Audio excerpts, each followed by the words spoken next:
Olá, alunos, sejam muito bem-vindos ao canal Estudiorum e essa vai ser a aula de introdução à história medieval.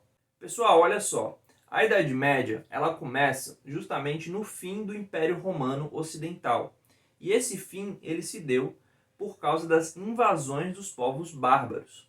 Só que depois que esses povos invadiram o Império Romano Ocidental e fizeram ele chegar ao fim, houve um momento agora de cristianização, onde esses povos abraçaram a fé cristã. É desse momento que eu gostaria de falar com vocês, é aquele momento inicial da Idade Média. Então tá aqui, o nosso título de hoje vai ser A Conversão dos Povos Bárbaros. Situando a gente cronologicamente, nós estamos no período que vai do século V até o século VII, tá bom?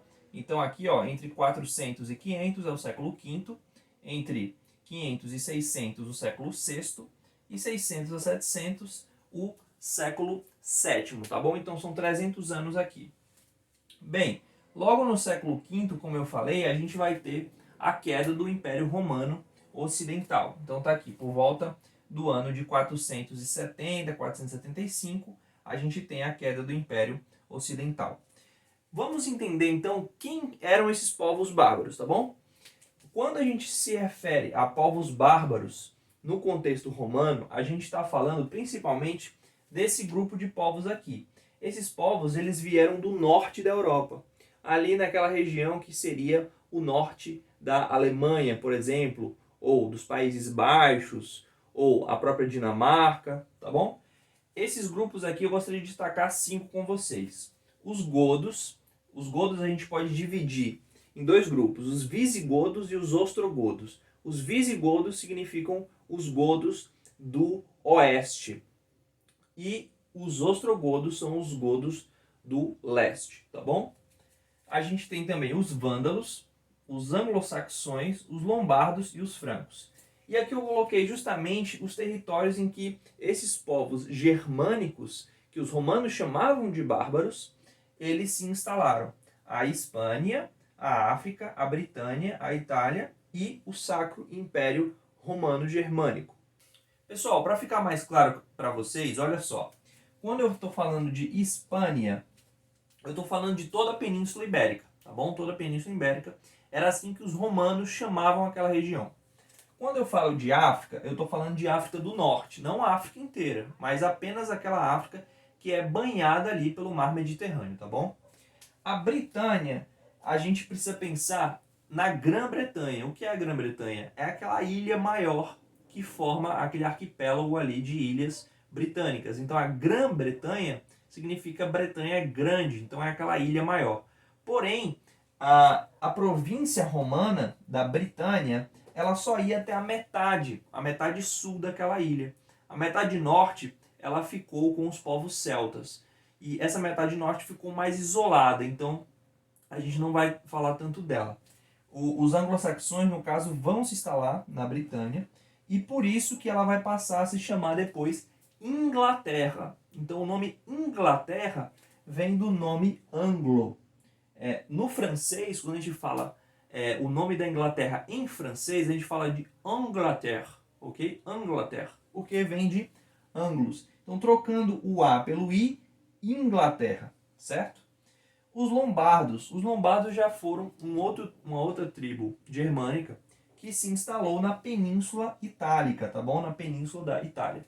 Os lombardos não conseguiram unificar a Península da Itália justamente porque a cidade de Roma ficava no centro da península. E a Igreja Católica se tornou proprietária de toda essa parte central, que ficou chamado como Estados Pontifícios. Então essa parte italiana, da metade ali, dividindo a Itália em 2, digamos uma parte norte e uma parte sul, ficou com a Igreja Católica. Seria um Estado, digamos assim, teocrático, governado pelo bispo de Roma. Então esse Estado papal, que dividiu a Itália no meio, impediu então os lombardos de unificar a Itália, sendo que a parte sul ficou em disputa entre o Império Romano Oriental, também chamado de Bizantino, com os próprios lombardos, e a parte norte, que aí ficou só com os lombardos mesmo.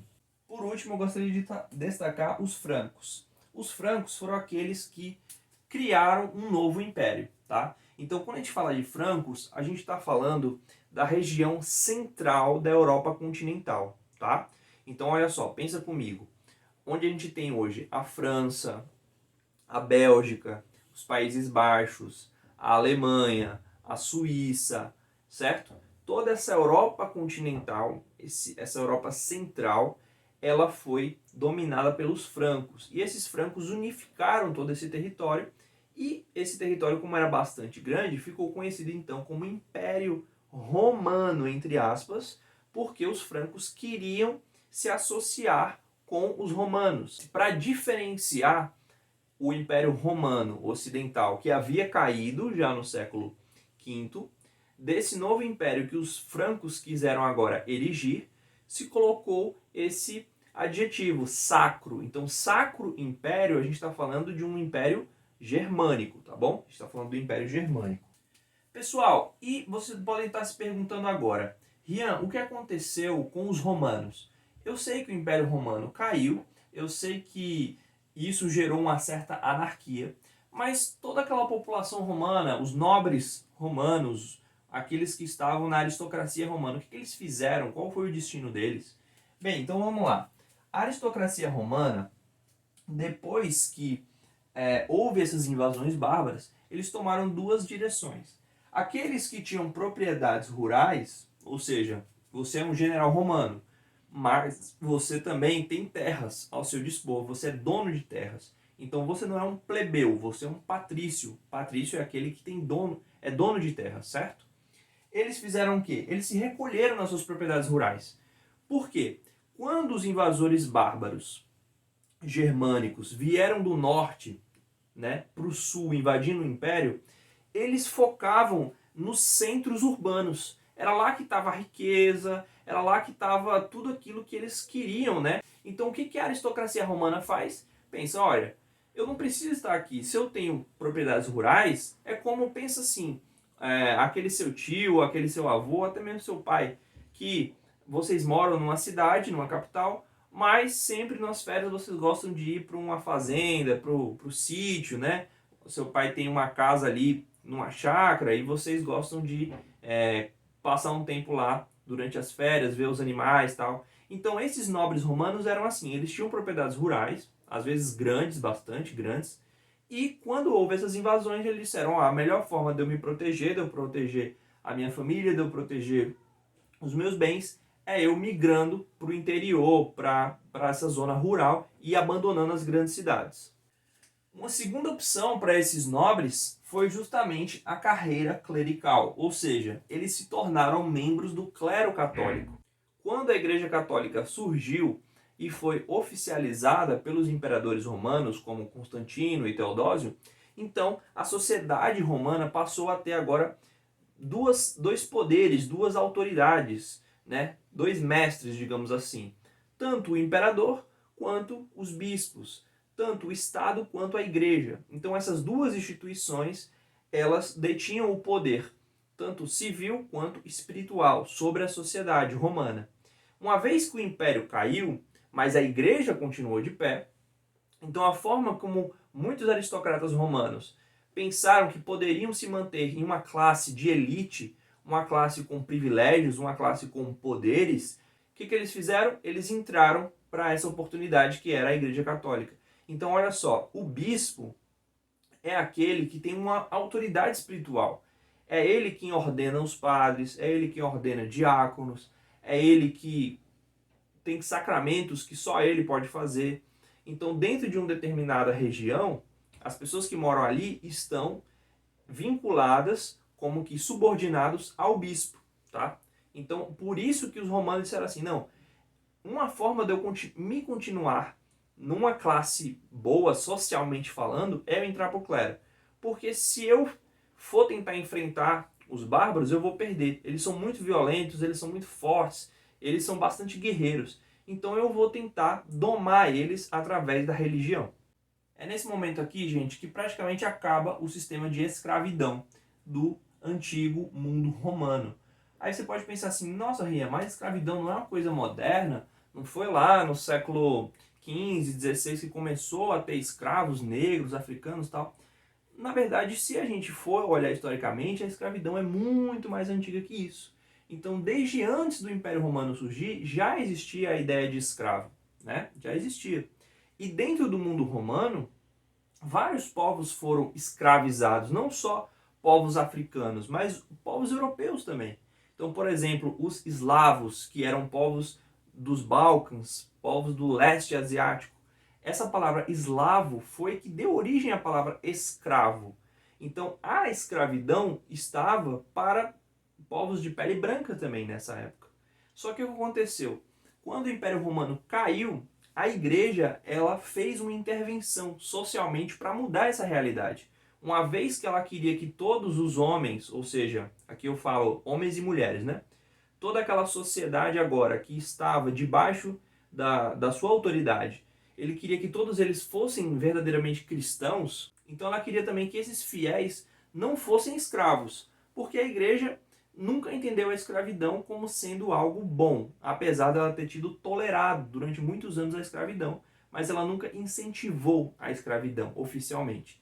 Então o que é que acontece? Eles queriam acabar com esse sistema de escravidão, principalmente para os cristãos, ou seja, a igreja entendia que um cristão não podia escravizar outro cristão, isso seria totalmente errado. Então o que a igreja fez?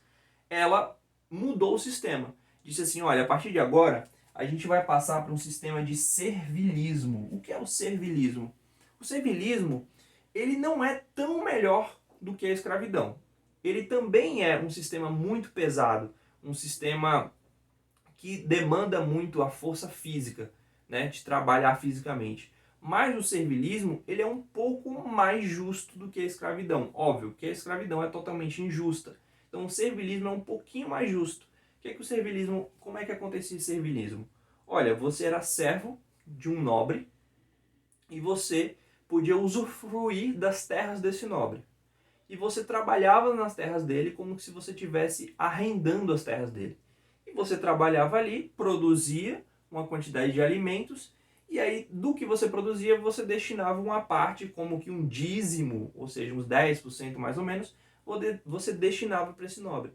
Só que além desse dízimo, desse imposto que você pagava, porque você estava nas terras desse nobre, ele também tinha direitos militares sobre você. Então ele também podia te convocar para a guerra. Então é uma relação de proteção que o militar oferecia ao cara, no caso esse servo, mas esse servo ele também tinha que proteger o nobre, então era uma proteção mútua.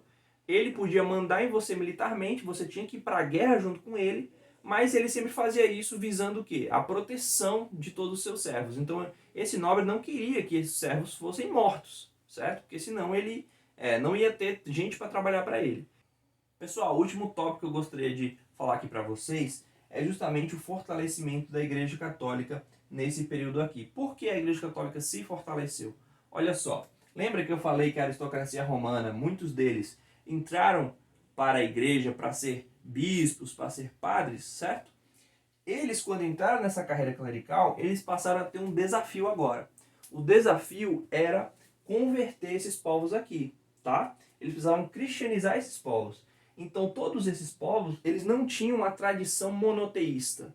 Eles não eram acostumados a acreditar em um único Deus. Eles tinham tradições pagãs. Então, essa aristocracia romana pensou, olha, nós precisamos converter eles precisam se tornar cristãos, eles precisam passar a ser católicos. Só que aí tinha uma grande resistência da parte desses povos, porque eles nem entendiam muito bem o que era cristianismo.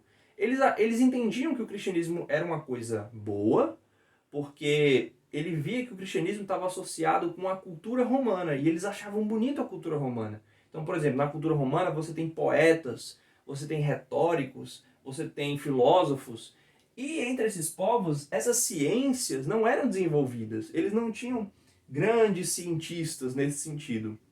Então eles olhavam para o cristianismo e pensavam, olha, essa cultura aí é boa. Essa cultura sabe produzir coisas belas. E nós, digamos assim, precisamos nos apropriar disso aí. Mas aí, para isso, os bispos disseram o quê? Para vocês aprenderem com a gente, aprenderem essa herança cultural romana, grega, vocês precisam se batizar. E aí foram o que eles fizeram. Eles resolveram então se tornar católicos. Onde é que entra aí o fortalecimento da igreja? Bem, quando esses povos bárbaros se tornaram católicos, eles passaram agora a doar bastante ofertas para a igreja. Então, durante essa época, a Igreja Católica recebeu muitas terras, muitos bens, muita riqueza material. Então, a igreja se fortaleceu porque ela ganhou financeiramente. Então, o que acontecia era uma certa troca, porque aquele chefe tribal, germânico, bárbaro, para ele poder chegar nesse patamar de ser cristão, ele tinha que se batizar. E depois que ele se batizava, ele ainda fazia mais pela igreja. O que era isso? No caso, ele doava essas ofertas. Então ele dava pedaços de terra para a igreja. Então a igreja passou a acumular vários territórios que passaram a ser de propriedade dos bispos. Então a igreja aí foi se fortalecendo e se tornou a instituição mais poderosa da Idade Média. Bem, pessoal, por hoje é isso. Eu espero que vocês tenham gostado dessa aula. Qualquer dúvida, qualquer sugestão, qualquer crítica, deixa aí nos comentários. Dê um like se você gostou e compartilhe esse vídeo com seus amigos, tá bom? Assim você vai estar me incentivando a produzir cada vez mais aulas. Um abraço e até a próxima.